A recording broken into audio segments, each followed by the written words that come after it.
All right, before you have somebody ask, I just want to mention to you guys that I was able, because it coincided with our day off, I went to the Hall of Fame ceremony on Saturday for Patrick Willis. And luckily, while I was there, I ran into Merle and congratulate him on his great honor. I think that officially puts him up there with the all-time greats of Philly, you know, like By Sam, Bill Campbell, Harry Callis, and in a different form, Dave Zinkoff. When I mentioned that to a few guys here today, they showed their age and didn't even know who Zinkoff was. You're looking at me, Vic. I know. Maybe I'm showing my age, but who's first? You're going to be in the. You like to watch games from the booth, right? Not the sideline. What is it about that perch that you like rather than sideline? Well, number one, it's the best view. You know, and I can see what's happening, and I don't have to rely on other people telling me what's happening.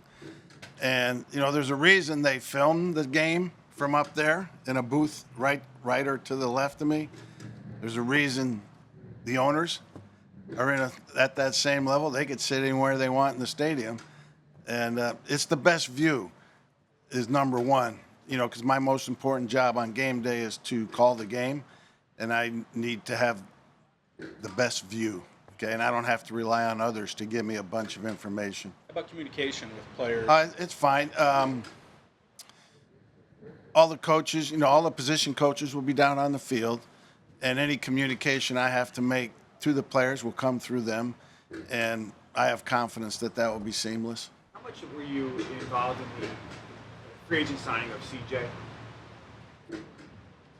Well, I was involved in it, you know, to the degree that any of the ones, but obviously that's Howie's final decision, and that's the guy Howie wanted.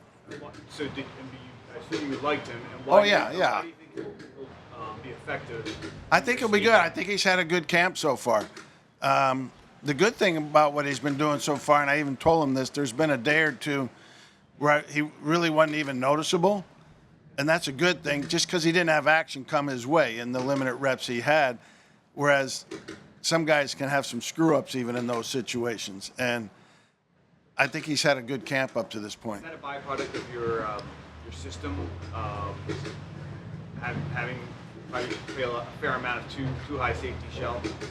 I wouldn't go that far because, you know, we're down.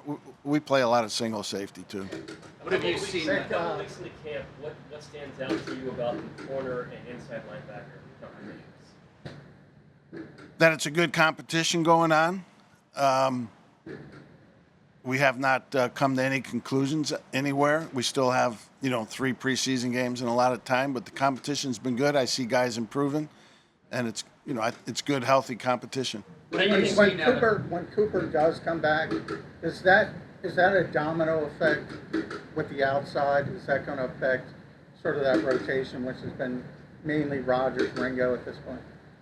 It could. We'll see where he's at. You know, when he comes back, it's not going to be, okay, he's back. It's like nothing ever happened to him. I'm sure the guys downstairs will have rep limitations on him, practice limitations. So it will be dependent upon where he's at and how he's doing. Vic, what have you seen out of Nakobe to this point? Good. I thought Nakobe had the first few days of practice, I thought he played really good. And, you know, took a step back a little bit in the stadium practice, but overall he's been doing really good.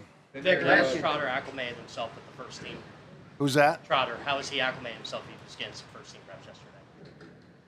I did fine. I mean, you know, when we're in practice, you know, whether it's first team or not, it's not kind of a declaration, you know what I'm saying? I mean, he's doing good. He's getting better. Vic, what's been your assessment of Jalen Hunt thus far?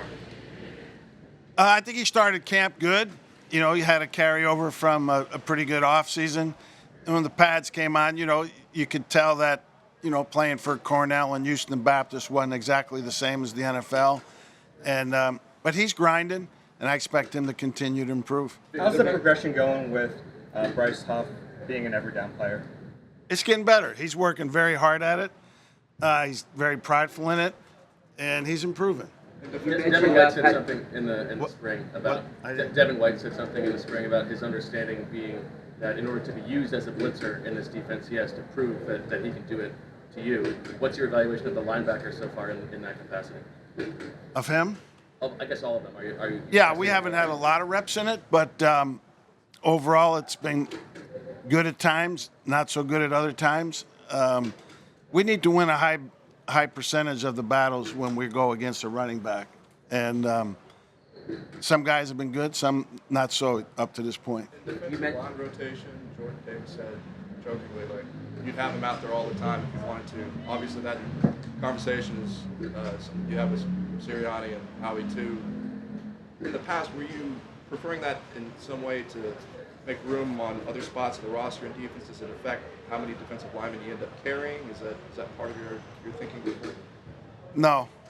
I mean, we have a minimal amount of D linemen that we need to have, and hopefully we'll have that. But no, you need, in the past here, they've counted guys like Sweat and Huff as D linemen, whereas they're more edge players, outside linebackers. The pure D linemen, D tackles, they'll, I don't want to speak, they'll need to be a minimum of 5 to 7 on the roster. Vic, you mentioned Patrick Willis. I know Willis and Bowman is a tough curve to be graded upon, but to what degree does your defense rely upon high-level production from the linebackers?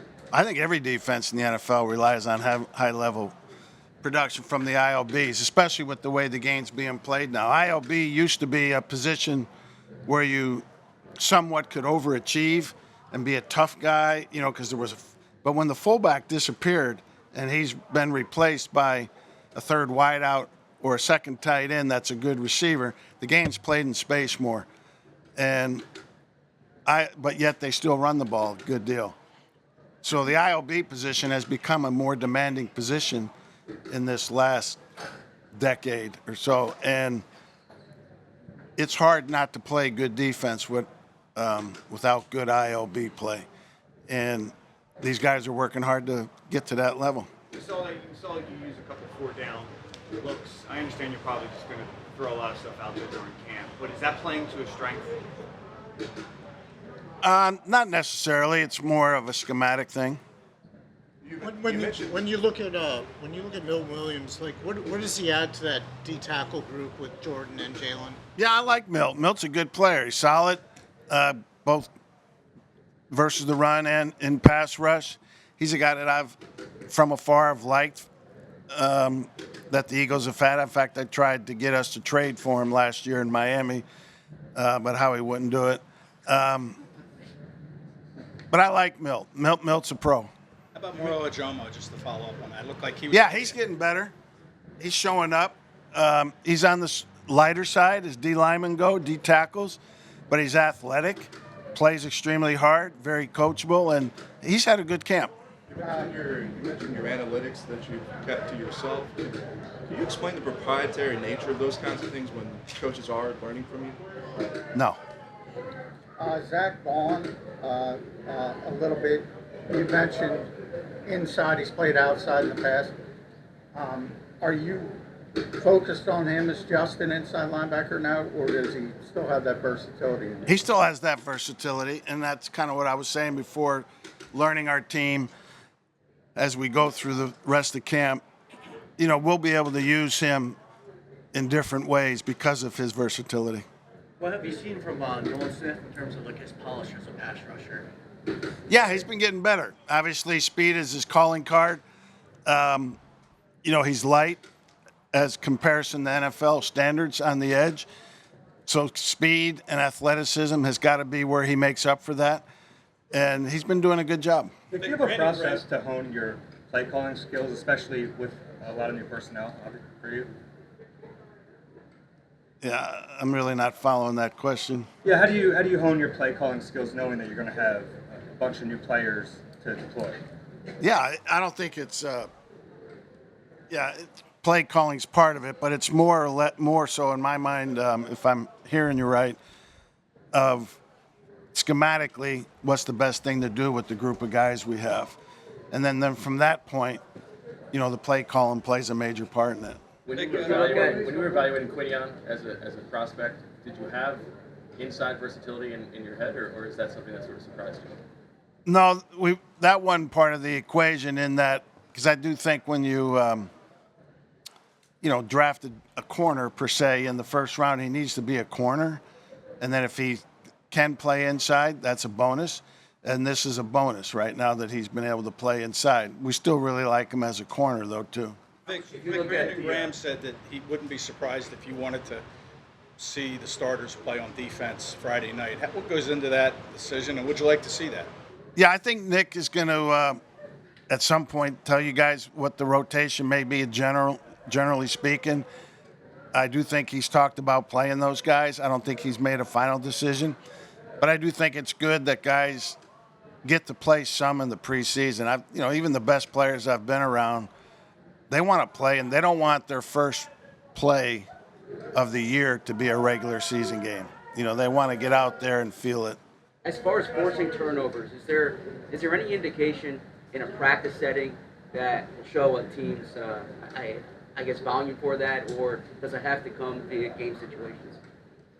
Both. Our quarterbacks, Jalen in particular, has been doing a good job of not putting the ball in harm's way to where we can get it. But it's something that we definitely do need to improve on. Thanks, Vic. Thank you, Vic. Okay. Thanks, Vic.